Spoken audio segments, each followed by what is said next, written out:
Hello' guys, আজি আকৌ আপোনালোকক মোৰ আন এক ভিডিঅ'লৈ স্বাগতম জনাইছোঁ। আজি মই আপোনালোকৰ মাজলৈ জীৱনত সফল হোৱাৰ কেইটামান উপায় লৈ আহিছোঁ, যিটো আপুনি জীৱনত যদি সেইবোৰ লৈ সেইবোৰ কথাবোৰ মানি চলি আপুনি জীৱনত আগবাঢ়ি যায়, তেনেহ'লে নিশ্চয় আপুনি সফলতা লাভ কৰিব এদিন নহয় এদিন। আপুনি এইবোৰ কথা আপোনাক সদায় দৈনন্দিন জীৱনত এইবোৰ কথাবোৰ মনত ৰাখি দৈনন্দিন জীৱনৰ কাম কাজ আমি কৰিব লাগিব আৰু জীৱনত আগবাঢ়ি যাব লাগিব, যাতে এদিন আমি সফল হ'ব পাৰোঁ। এইবোৰ কথা যদি আপোনালোকে মানি চলে, তেনেহ'লে নিশ্চয় সফলতা এদিন আপোনাৰ হাতত আপুনি এদিন সফল হ'বই। যিবোৰ কথাবোৰ হৈছে সফল হোৱাৰ কেইটামান উপায় মই এতিয়া কৈ আছোঁ। এতিয়া ভিডিঅ'টো বেছি দীঘলীয়া নকৰাকৈ ভিডিঅ'টো আৰম্ভ কৰোঁ বলক। যদি ভিডিঅ'টো চাই কিবা ভাল লাগে, তেনেহ'লে ভিডিঅ'টো লাইক কৰিব আৰু কমেণ্ট কৰিব আৰু লগতে মোৰ চেনেল সাবস্ক্ৰাইব কৰি ল'ব বুলি আশা ৰাখিলোঁ। এতিয়া বলক আমি ভিডিঅ'টো আৰম্ভ কৰোঁ। সফল হোৱাৰ প্ৰথম কথাটো হৈছে উৎসাহেৰে কাম কৰা। আপুনি এতিয়া যিটো আপোনাৰ প্ৰফেশ্যন, সেইটোত যিটো কাম কৰি আছে, সেইটোত যদি যি অফিচতে কাম কৰক বা নিজৰ বিজনেছ কৰক, যি কৰক, সেইটো নিজে উৎসাহেৰে কাম কৰি আগবাঢ়ি যাব লাগিব। যদি আপুনি নিজৰ কামটো যদি উৎসাহেৰে নকৰে, তেন্তে আপুনি কাম কৰা অনুপ্ৰাণিত নাপাব আৰু আপুনি আগবাঢ়ি যাব নোৱাৰে। আপুনি যদি আপোনাৰ যিটো কাম কৰে, আপুনি সেইটো কামত অনুপ্ৰাণিত আৰু উৎসাহেৰে যদি দুগুণ উৎসাহেৰে কামটো কৰি যায়, তেনেহ'লে আপুনি কাম কৰিবলৈ উৎসাহ পাব আৰু এদিন নিশ্চয় আপুনি সফল হ'বলৈ সক্ষম হ'ব। আপুনি সেইটো কামেৰে আপুনি বহুত আগবাঢ়ি যাবলৈ সক্ষম হ'ব। যিটো কাম আপুনি যদি বিজনেছ কৰে, আপোনাৰ যদি দোকান আছে বা আপোনাৰ যি ইউটিউব কৰে, ভিডিঅ' বনাই যি কৰে, আপোনাৰ প্ৰফেশ্যনৰ ওপৰত আপুনি যিহে কাম নকৰক, সেইটো কাম সদায় উৎসাহেৰে নিজৰ মনত উৎসাহ ৰাখি আপুনি আগবাঢ়ি যাব লাগিব, উৎসাহ ৰাখি কৰিব লাগিব। যিটো অফিচতে কৰক বা যিয়ে কৰক, আপুনি যিটো কাম কৰে সেইটোত উৎসাহ নিজৰ মনত উৎসাহ লৈ দুগুণ উৎসাহ লৈ। এতিয়া বৰ্তমান আপুনি যিখিনি উৎসাহেৰে কাম কৰে, তাতকৈ আৰু বেছি উৎসাহ জগাই আপুনি কাম কৰিবলৈ চেষ্টা কৰিব লাগিব। তেতিয়াহ'লে নিশ্চয় আপুনি সফল হ'বলৈ এদিন সক্ষম হ'ব। জীৱনত সফল হোৱাৰ দ্বিতীয়টো উপায় হৈছে এটা লক্ষ্য নিৰ্ধাৰণ কৰি থাকক। আপুনি জীৱনত যদি আগবাঢ়ি যাব বিচাৰে, তেন্তে আপোনাৰ মাজত এটা নিৰ্ধাৰিত লক্ষ্য থাকিব লাগিব। আপুনি যদি লক্ষ্যবিহীনভাৱে যিকোনো এটা কাম কৰি গৈ থাকিলে, আপুনি কেতিয়াও সফল হ'বলৈ নোৱাৰিব।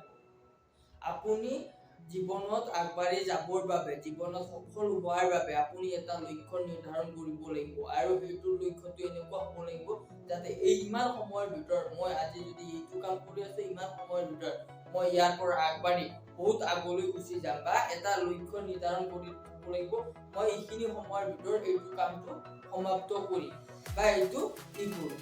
ঠিক আছে, জীৱনত বহু কেইটা আপুনি বহুত হ'ব পাৰে, বহু ক্ষেত্ৰত আপুনি অসফল হ'বও পাৰে, কিন্তু অসফল বিলাক বাৰে বাৰে নাহে। এবাৰ অসফল হ'লে আনবাৰো অসফল নহ'ব পাৰে। ঠিক আছে, আপুনি সেইটো ক্ষেত্ৰত অলপ চাই চিন্তি লক্ষ্য নিৰ্ধাৰণ কৰিব লাগিব। লক্ষ্য নিৰ্ধাৰণ যদি আপোনাৰ মনত এটা সঠিক সিদ্ধান্ত আছে, সঠিক লক্ষ্য আছে, মই এইটো কাম কৰি আজি শেষ কৰোঁ বা ইমান সময়ৰ ভিতৰত মই এইটো কামটো শেষ কৰোঁ, তেনেকৈ আপুনি এটা লক্ষ্য নিৰ্ধাৰণ কৰিব লাগিব আৰু জীৱনৰ এটা লক্ষ্য থাকিব লাগে। মই জীৱনত এইটো পাব বিচাৰোঁ, এইটো এচিভ কৰিব পাৰোঁ, এইটোৰ বিষয়ে আপুনি সেইটো এটা লক্ষ্য ৰাখিব লাগিব। আপুনি যদি লক্ষ্য ৰাখে, তেনেহ'লে নিশ্চয় আপুনি আগবাঢ়ি যাবলৈ উৎসাহ পাব আৰু এদিনতে কোনো ব্যক্তি সফল হোৱা নাই। হয়, সকলো মানুহ বিভিন্ন সময়ত বহুতবাৰ বিফল হোৱাৰ পিছতে সি সফল হ'বলৈ সক্ষম হয়। একেবাৰে যদি মই আজি এইটো কাম কৰিছোঁ, সি একেবাৰে সফল নহয়। ঠিক আছে, যিকোনো এটা সফল হ'বলৈ মানুহৰ বহুত কষ্ট, বহুত দিনৰ ধ্যান ইহৰ অন্তত সি সফল হ'বলৈ সক্ষম হয়। গতিকে সফল হ'বলৈ হ'লে নিজৰ লক্ষ্যত সদায় অলপ হ'লেও চিন্তা কৰিব লাগিব। দিনত নিজৰ কাৰণে অলপ হ'লেও সময় দিব লাগিব, নিজৰ কথাবোৰ চিন্তা কৰিব লাগিব। মোৰ এইটো লক্ষ্য, মই উপনীত হ'বৰ বাবে কি কৰিব পাৰোঁ, কি কৰিলে মোৰ লক্ষ্য মই এদিন সফল হ'ব পাৰোঁ, মোৰ লক্ষ্য এইটো, মই এইটো লক্ষ্যত উপনীত হ'ব পাৰোঁ। তেতিয়া সদায় আপুনি যদি অলপ সময় দিয়ে থাকিব, তেতিয়া নিশ্চয় আপুনি এদিন এনেকুৱা এটা আপোনাৰ চিন্তাত সোমাই যাব যে আপুনি সঠিকভাৱে আপুনি নিজৰ লক্ষ্যত উপনীত হ'ব পাৰে। এদিনত সফল হোৱাৰ তৃতীয়টো উপায় হৈছে অনুপ্ৰেৰণা গ্ৰহণ কৰক। অনুপ্ৰেৰণা লওক।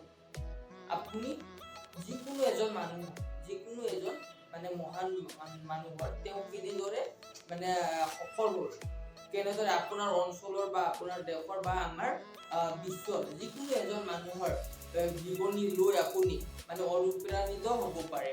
গতিকে আপুনি এনেকুৱা মহান মানুহৰ প্ৰেৰণাদায়ক যিবিলাক লিখনি থাকে, ব্লগ, সেইবোৰ পঢ়িব পাৰে আৰু কিতাপ পঢ়িব পাৰে, বিভিন্ন মানুহৰ মানে জীৱনী পঢ়িব পাৰে আৰু সেইটো মানুহৰ পৰা অনুপ্ৰাণিত হয় আপুনি তেওঁ কেনেদৰে কাম কৰি গৈছিল, তেওঁৰ লিখা সেই জীৱনীখনত লিখা বিভিন্ন নিয়ম আপুনি অনুসৰণ কৰি আপুনি আগবাঢ়ি যাব পাৰিব। গতিকে মানে যি এনেকুৱা প্ৰেৰণাদায়ক কিছুমান ব্লগ, কিতাপ সেইবোৰ আপুনি পঢ়ি থাকিব পাৰে আৰু সেইবোৰৰ পৰা প্ৰেৰণা লৈ আপুনি জীৱনত আগবাঢ়ি যাব পাৰিব।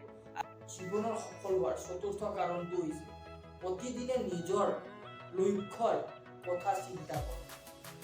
আপোনাৰ জীৱনৰ লক্ষ্যটো কি? আপুনি জীৱনত কি লক্ষ্য লৈ আগবাঢ়ি আছে? আপুনি কি হ'ব খোজে? আপুনি কি হ'বলৈ মানে আজি যি আছে আৰু এবছৰ 2 বছৰৰ ভিতৰত কি হ'বলৈ খোজে বা আপোনাৰ লক্ষ্যটো কি? আপোনাৰ এচিভমেণ্ট কি?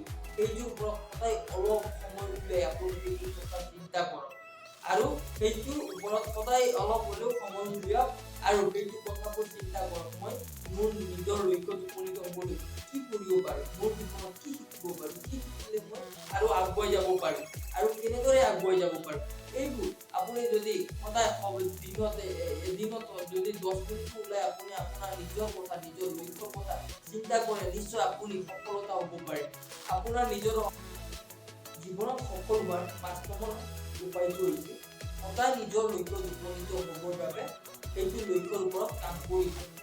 আপুনি আপোনাৰ নিজৰ লক্ষ্যত উপনীত হ'বৰ বাবে সেইটো মানে আপোনাৰ লক্ষ্যটো কি সেইটোৰ ওপৰত সদায় অলপ হ'লেও সময় উলিয়াই কাম কৰি গৈ থাকিব লাগিব। আপুনি নতুন নতুন কথাবোৰ চিন্তা কৰিব লাগিব আৰু আপোনাৰ সেইটো লক্ষ্যত আপোনাৰ যদি এজন বিজনেছমেন হ'বলৈ আপোনাৰ মন, তেনেহ'লে আপুনি বিজনেছৰ ওপৰত বহুতো কথা চিন্তা কৰিব লাগিব। কেনেদৰে আপোনাৰ বিজনেছটো আগুৱাই নিব পাৰোঁ, কেনেদৰে আপুনি মানে এজন মানে ভালকৈ মানে এজন ভাল বিজনেছমেন হিচাপে পৰিচিত হ'ব পাৰিব আৰু সেইবোৰ কথাবোৰ আপুনি চিন্তা কৰিলেহে আপুনি সেইটো উপায়ত সেইটো মানে আপোনাৰ লক্ষ্যত উপনীত হয়। আজি যদি আপুনি সৰু বিজনেছ এটা কৰি আছে, সেইটোক আপুনি যদি ওপৰৰ লেভেলত লৈ যাব লাগিব, তেনেহ'লে আপুনি সেইটোৰ ওপৰত সেইটো আপোনাৰ কামৰ লগত জড়িত কথাবোৰ মানে সদায় চিন্তা কৰিব লাগিব, সদায় সেইটো কামৰ লগত কাম কৰি গৈ থাকিব লাগিব। তেতিয়াহে আপুনি আগুৱাই যাব পাৰিব। তেতিয়াহে আপুনি এজন ভাল বিজনেছমেন হিচাপে আমাৰ দেশত মানে প্ৰতিষ্ঠিত লাভ কৰিব পাৰিব বা আপুনি যদি লিখক হ'ব খোজে, আপুনি সদায় অলপ হ'লেও সময় লিখাৰ ক্ষেত্ৰত দিব লাগিব। তেতিয়াহে আপুনি একজন ভাল লিখক হ'ব পাৰিব বা ভাল কবিতা মানে আপুনি যদি কবিতা লিখি ভাল পায়, তেতিয়া আপুনি ভাল কবি হ'ব পাৰিব। গতিকে আপোনাৰ জীৱনৰ লক্ষ্য কি সেইটোৰ ওপৰত সদায় অলপ সময় দি যাওক, তেনেহ'লে আপুনি নিশ্চয় সফল হ'ব। মই জীৱনত সফল হোৱাৰ ষষ্ঠটো মানে উপায় হৈছে সৰুকৈ আৰম্ভ কৰক। আপোনাৰ যদি লক্ষ্য যিটো আপোনাৰ লক্ষ্য সেইটো লক্ষ্যত উপনীত হ'বলৈ প্ৰথমে আপুনি সৰুকৈ আৰম্ভ কৰিব লাগিব। তেতিয়া আপুনি সফলতা লাভ কৰিব পাৰিব। যদি আপুনি এজন ভাল বিজনেছমেন হ'বলৈ বিচাৰে বা এজন ভাল দোকানী বা ভাল এটা দোকান দিব বিচাৰে, তেনেহ'লে আপুনি একেবাৰে ডাঙৰকৈ এটা মানে দোকান সজাবলৈ নাযাব।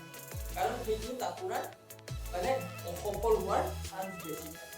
কাৰণ যিবিলাক মানে ব্যৱসায়ী আপোনাৰ বিষয়ে তেওঁলোকৰ বিষয়ে আপুনি ষ্টাডি কৰক, দেখিব তেওঁলোকে সৰুৰ পৰা মানে ষ্টাৰ্ট কৰিছে, তেতিয়া সেই লাহে লাহে ডাঙৰ হৈ গৈছে। মানে মই এইটোৱে ক'ব বিচাৰো, মানে আপুনি সৰুকৈ মানে আৰম্ভ কৰক। যেতিয়া আপোনাৰ মানে সেইটোৰ ওপৰত যিটো আপুনি যিটো ব্যৱসায় কৰি আছে বা যিটো কাম কৰি আছে, সেইটোত আপোনাৰ যিটো মানে আপোনাৰ অভিজ্ঞতাটো বাঢ়িব, তেতিয়া আপুনি লাহে লাহে মানে আপোনাৰ মানে সেইটো কামটো পৰিসৰ ডাঙৰ কৰি তুলিব পাৰিব। তেতিয়া আপুনি দেখিব আপুনি এদিন সফল হ'ব পাৰিব। আপুনি যদি আজি একেবাৰে মানে ধৰক ক'ৰবাৰ পৰা লোন লৈ বা কি কৰি এটা ডাঙৰকৈ আপুনি এটা বিজনেছ স্থাপন কৰি দিলে, কিন্তু আপুনি তাতে যদি আপোনাৰ যিবিলাক খৰচ কৰিছে, যিটো টকা খৰচ কৰিছে, যে সেই হিচাপত আপোনাৰ যদি সেইটো টকাটো নোলায় তেতিয়া আপুনি নিশ্চয় মানে এটা ইহঁত সফলতা পৰিণত হ'ব। আপুনি আপোনাৰ ব্যৱসায়টো হৈ যাব, আপোনাৰ যিটো আছে সেইটোও গুচি যাব, আপোনাৰ মূলধনো নোহোৱা হৈ যাব। গতিকে যিটো কাম কৰে আপুনি সৰুৰ পৰা মানে ষ্টাৰ্ট কৰক, সৰুৰ পৰা গৈ গৈ আপুনি ডাঙৰ আপুনি সদায় লক্ষ্যটো ৰাখক। আপুনি লক্ষ্য নাৰাখিব নহয়, আপুনি এইটো সদায় যে মই এইটো সৰু এটা দোকান লৈ বা সৰু এটা ব্যৱসায় কৰি থাকোঁ সেইটো কেতিয়াও নহয়। আপোনাৰ মানে লক্ষ্যটো ডাঙৰ হ'ব লাগিব, কিন্তু মানে যেতিয়া আপুনি মানে সেই লক্ষ্যত উপনীত হ'ব যাব তেতিয়া সৰুৰ পৰা ষ্টাৰ্ট কৰিব লাগিব। সৰুৰ পৰা গৈ গৈ গৈ আপুনি সেইটো ডাঙৰেই কৰিব। মানে এটা ধৰক আমাৰ ভাৰততে ডাঙৰ ডাঙৰ ব্যৱসায়বোৰৰ বিষয়ে আপুনি অলপ পঢ়ি চাওক। তেওঁলোক মানে একেবাৰে ডাঙৰ হৈ যোৱা নাছিল, একেবাৰে তেওঁলোক এজন ফেমাছ বা এজন আটাইতকৈ ধনী ব্যৱসায়ী হিচাপে পৰিণত হোৱা নাছিল। তেওঁলোকৰ প্ৰথমে সৰুৰ পৰা ষ্টাৰ্ট কৰিছিল, সৰুৰ পৰা ষ্টাৰ্ট কৰি লাহে লাহে তেওঁ মানে আগুৱাই গৈ এজন ডাঙৰ ব্যৱসায়ী বা ডাঙৰ মানুহ হিচাপে পৰিচিত হৈছিল। গতিকে আপুনি যিয়ে কাম নকৰক প্ৰথমে সৰুৰ পৰা ষ্টাৰ্ট কৰক, তেতিয়া আপুনি লাহে লাহে ডাঙৰ হৈ যাব। গতিকে মানে সৰুৰ পৰা ষ্টাৰ্ট কৰিব, তেতিয়া আপুনি সফল হ'ব পাৰে। জীৱনত সফল হোৱাৰ সপ্তমটো কাৰণ হৈছে সদায় ইতিবাচক চিন্তা কৰক। আপুনি যদি সফল হ'ব বিচাৰে তেন্তে সদায় আপুনি ইতিবাচক পজিটিভলি আপুনি মানে এইটো কাম সফল হ'ব বা এইটো কাম মই কৰিব পাৰিম। যদি আপুনি কাম কৰাৰ আগতে ভাবে ইতিবাচকভাৱে ভাবে, নিগেটিভলি এইটো কাম মই পাৰিম নে মই নোৱাৰো নেকি, তেনেকৈ কেতিয়াও ভাব নল'ব। সেইটো যদি আপুনি সদায় ভাবটো লয় তেনেহ'লে আপোনাৰ কামটো কেতিয়াও সফল হ'ব। গতিকে সদায় কাম কৰাৰ আগত বা কাম কৰি থাকোঁতে আপুনি সদায় মনত এটাই কথাই ভাবিব ইতিবাচকভাৱে, এইটো মই পাৰিম, এইটো মানে মই কৰিব পাৰিম। যদি আপুনি ভাবে এইটো কাম মই নোৱাৰো দেই, এনেকুৱা যদি ভাবে আপুনি কেতিয়াও সফল হ'ব। গতিকে সদায় কাম কৰাৰ আগত বা কাম কৰি থাকোঁতে আপুনি সদায় মনত এটা ভাব ল'ব মই এইটো পাৰিম, ইতিবাচক পজিটিভলি ভাবিব মই পাৰিম, এইটো কৰিম, মই এইটো কৰিম, তেতিয়া আপুনি সফল হ'ব। আৰু এইটো কাম কৰিবলৈ আপুনি তেতিয়া প্ৰেৰণা পাব, অনুপ্ৰেৰণা পাব, আৰু আপোনাৰ মানে মনত মানে উৎসাহো জাগিব, মই এইটো কৰিব পাৰিম দে, কৰি আছো সেনেকুৱা। আপুনি যদি কাম কৰাৰ আগতে ভাবিছে ইমান ডাঙৰ কাম নোৱাৰো নেকি, সেনেকুৱা কৰিলেতো আপুনি সফল নহ'ব। গতিকে আপুনি সদায় ভাবিব এইটোহে পাৰিম দে, এবাৰ সফল হ'লে আকৌ এবাৰ ষ্টাৰ্ট কৰিব। এনেকৈ ভাব লৈ আপুনি যদি সেইটো কামটো কৰে, এবাৰ মানে যদি অসফল নহয় আকৌ কৰিম, পাৰিম নহয়। মানে সদায় মানে পজিটিভলি আৰু সদায় মানে নেতিবাচক হয় এইটো মই পাৰিম, তেতিয়া আপুনি জীৱনত সফল হ'ব আৰু সেইটো কাম কৰিবলৈ উৎসাহ পাব, প্ৰেৰণা পাব, অনুপ্ৰেৰণা পাব, গোটেইখিনি আপুনি সেইটো ইহঁতে পাব। আৰু তেতিয়া আপুনি দুগুণ উৎসাহেৰে সেইটো কাম কৰিবলৈ চেষ্টা কৰিব। জীৱনত সফল হোৱাৰ অষ্টমটো কাৰণ হৈছে আপুনি যিকোনো কাম কৰিবলৈ গ'লে কঠিন বুলি এৰি দিব। মানে আপুনি যদি কিবা এটা কাম কৰিব গৈছে তেতিয়া কামটো কৰি ষ্টাৰ্ট কৰি দিলে, কিন্তু আপুনি মানে যিটো কাম কৰে ইমান কঠিন মানে নোৱাৰো দে, মোৰ ক্ষেত্ৰৰ পৰা এইটো নোৱাৰো, মই এইটো কৰিব নোৱাৰো। আপুনি ষ্টাৰ্ট কৰিছে কিন্তু আপুনি অলপ এদিন বা দুদিন কৰাৰ পিছতে নোৱাৰো, এইটো নহ'ব মোৰ দ্বাৰা বুলি আপুনি এৰি দিয়ে। সেইটো কেতিয়াও নকৰিব, কাৰণ আপুনি এবাৰ ষ্টাৰ্ট কৰিছে বা সেইটো কাম কৰিম বুলি এবাৰ মন মেলিলে আপুনি কৰকটো, এসপ্তাহ কৰক, একমাহ কৰক, তাৰপিছত মানে যিটো আপুনি কঠিন বুলি ভাবিছিল আপুনি লাহে লাহে দেখিব কামে বহুত বহুত সহজ হৈ পৰিছে, আপুনি সেইটো কাম কৰিব পাৰিব আৰু আপুনি আগুৱাই গৈ থাকিব। যদি আপুনি ভাবে কোনো এটা কাম কৰাৰ আগতে ভাবিছিলে কঠিন, তেতিয়া সেইটো আপুনি কোনো কামতে কঠিন বুলি ভাব ল'ব নালাগে। সকলো কাম সহজ, সকলো কাম পাৰিম, মই এইটো কৰিব পাৰিম, সেইবোৰ লৈহে আপুনি আগবাঢ়ি যাব লাগিব। কামটো দেখা পোৱাৰ লগে লগে আপুনি যদি কঠিন বুলি ভাবি দিয়ে, আপোনাৰ মনটোত যদি আপুনি ভাবিয়ে ল'লে এইটো কাম মই নোৱাৰো, মনে মনে ভাবি লৈছে, কিন্তু আপুনি সেইটোত আপুনি কাম কৰাৰ আগতে আপুনি অসফল হৈ গ'ল, সেইটো কেতিয়াও নাভাবিব পাৰিম দে এইটো কাম, সেনেকৈ আপুনি ভাব লৈ কামত যাব। আপুনি যদি সেইটো কাম কৰাৰ আগতে আপুনি চিন্তা কৰি দিলে মই নোৱাৰিম, আপোনাৰ মেণ্টেলিটিটো সোমাই গ'ল মই এইটো কামটো নোৱাৰো, মোৰ দ্বাৰা নাই, সেইটো কেতিয়াও নাভাবিব। আপুনি মানুহে যিটো কাম কঠিন বুলি ভাবে সেইটো কাম কৰিবলৈ চেষ্টা কৰিব, তেতিয়াহে জীৱনত আগুৱাই যাব। জীৱনত সফল হোৱাৰ আনটো কাৰণ হৈছে আপোনাৰ যিটো আইডিয়া আছে, আপোনাৰ যিটো লক্ষ্য, যিটো কাম কৰাৰ আপোনাৰ লক্ষ্য, যিটো আপোনাৰ লগত যিটো আইডিয়াটো আহিছে, সেইটো আপোনাৰ বন্ধু বান্ধৱীৰ সকলৰ লগত আপুনি শ্বেয়াৰ কৰিব পাৰে। মানে সেইটো শ্বেয়াৰ কৰি মানে এইটো লাভ হয়, সেইটো শ্বেয়াৰ কৰাৰ পৰা আপোনাৰ এইটো লাভ হয় যে সেইটো আপোনাৰ বন্ধুজনৰ মাজত সেইটো আপোনাৰ যিটো আইডিয়াটো আছে সেইটো আইডিয়াৰ লগত মানে যদি কিবা অতিৰিক্ত জ্ঞান থাকে, কিবা জ্ঞান থাকে সেইটোৰ ওপৰত সি আপোনাক ক'ব পাৰে, আৰু সেইটো আপুনি যদি লাভদায়ক হয় সেইটোৰ ওপৰত গৱেষণা কৰি আপুনি কিবা সফলতা পাম বুলি আপোনাৰ অনুভৱ হয় বা সেইটোৰ মানে গৱেষণা কৰি সেইটো আপুনি আপোনাৰ জীৱনত অনুসৰণ কৰি আগবাঢ়ি যাব পাৰিব। গতিকে আপোনাৰ মানে আমাৰ সকলোৰে লক্ষ্য আমি সকলোকে মানে শ্বেয়াৰ কৰি থাকিব লাগিব। শ্বেয়াৰ কৰি থাকিলে মানে আপোনাৰ লগৰটো যে আপোনাৰ ওচৰত যিবিলাক থাকে তেওঁলোকক যদি কিবা মানে সেইটোৰ ওপৰত কিবা জ্ঞান থাকে তেতিয়া আপোনাক ক'ব, হয় এইটো বস্তুটো হয় এনেকুৱা কৰিলে এনেকুৱা কৰিলে এইটো আগবাঢ়ি যাব পাৰি বা সফলতা পাব পাৰি। তেনেকৈ যদি আপোনাৰ সেইটো সেই আপোনাৰ বন্ধুৱে যদি আপোনাক দিয়া উপদেশটো সঠিক হয়, আপুনি অলপ গৱেষণা কৰক এইটো কৰিলে হয়নে নহয়, এইবিলাক গৱেষণা কৰি যদি সঠিক হয় বা আগবাঢ়ি যাব পাৰি তেতিয়া নিশ্চয় সেইটো আপোনাৰ জীৱনত মানে আপুনি অনুসৰণ কৰি যাব পাৰিব আৰু সফল হ'ব পাৰিব। গতিকে আজিৰ পৰা আপোনাৰ জীৱনৰ লক্ষ্য কি? আপোনাৰ লগৰবোৰৰ লগত মানে শ্বেয়াৰ কৰি থাকিব মাজে মাজে, কিবা এটা আইডিয়া ওলালে আপোনাৰ মনত আপুনি সেইটো আইডিয়াটো মানে লগৰবোৰৰ লগত অলপ শ্বেয়াৰ কৰি থাকিব, মানে সেইটোৰ ওপৰত অতিৰিক্ত মানে অলপ কিবা জ্ঞান আপুনিও পাব পাৰিব।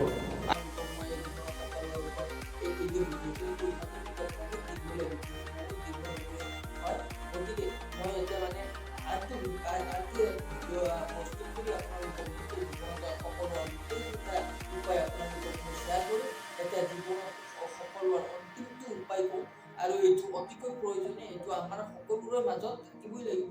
এইটো আপুনি সফল হওক, কিবা লক্ষ্য থাকক বা নাথাকক, এইটো আপোনাৰ ওপৰত সদায় থাকিবই লাগিব। সেইটো থাকিলে আপুনি মানে যিকোনো কাম কৰে আপুনি এতিয়া সফল হ'ব। মানে সেইটো অন্তিমটো উপায় হৈছে আত্মবিশ্বাস ৰাখিব লাগিব, নিজৰ ওপৰত বিশ্বাস ৰাখিব লাগিব। জীৱনত যদি আপুনি সফল হ'ব বিচাৰে আৰু আপুনি মানে ডাঙৰ মানুহ হ'বলৈ বিচাৰে তেতিয়া নিজৰ ওপৰত সদায় মানে আত্মবিশ্বাস ৰাখিব লাগিব। ঠিক আছে, আপোনাৰ মনত যদি আত্মবিশ্বাস নিজৰ ওপৰত বিশ্বাসে নাই তেতিয়া আপুনি কেতিয়াও সফল হ'ব নোৱাৰে। গতিকে নিজক যদি সফল হ'বলৈ বিচাৰে বা সফলতাৰ ওপৰত আপুনি নিজে যাব বিচাৰে তেন্তে নিজৰ ওপৰত আত্মবিশ্বাসী হ'ব লাগিব। নিজে আনতকৈ নিজক বেছি বিশ্বাস কৰিব লাগিব। আনক বিশ্বাস কৰাতকৈ নিজক বিশ্বাস কৰিব লাগিব। নিজক ভাল পাব বা জানিব লাগিব। নিজকে মানে আপুনি লগ কৰিব লাগিব। আনক ভাল পাব নালাগে, নিজকে ভাল পাব লাগিব। তেতিয়া আৰু নিজৰ ওপৰত বিশ্বাস বহুত বিশ্বাস কৰিব লাগিব। নিজৰ আত্মবিশ্বাসটো মানে সদায় মানে বৰ্তাই ৰাখিব লাগিব। যিকোনো কাম কৰি আপুনি প্ৰথম নিজৰ আত্মবিশ্বাসটো যদি হয়, নিজৰ মনত যদি আত্মবিশ্বাসেৰে কি কাম কৰিবলৈ আগবাঢ়ি যায় নিশ্চয় আপুনি মানে আগুৱাই যাব পাৰিব। গতিকে মই আপোনালোকে যদি জীৱনত সফল ব্যক্তি হিচাপে পৰিচিত হ'ব বিচাৰে তেনেহ'লে নিজৰ মনটো আৰু নিজৰ আত্মবিশ্বাসটো ৰাখিব লাগিব। আত্মবিশ্বাস ৰাখি যিকোনো কামত আগুৱাই যাওক, নিশ্চয় আপোনালোকে সফল হ'ব। গতিকে যদি আপোনাক মোৰ এই ভিডিঅ'টো ভাল লাগিছে তেনেহ'লে ভিডিঅ'টো লাইক কৰিব আৰু কমেণ্ট কৰিব, আৰু লগতে মোৰ চেনেল মিষ্টাৰ ঋষিৰাজ ছাবস্ক্ৰাইব কৰি ল'ব বুলি আশা ৰাখিলোঁ। আৰু আহিম এনেকুৱা ধৰণৰ বহুকেইটা ভিডিঅ' লৈ আপোনালোকৰ মাজলৈ। এতিয়া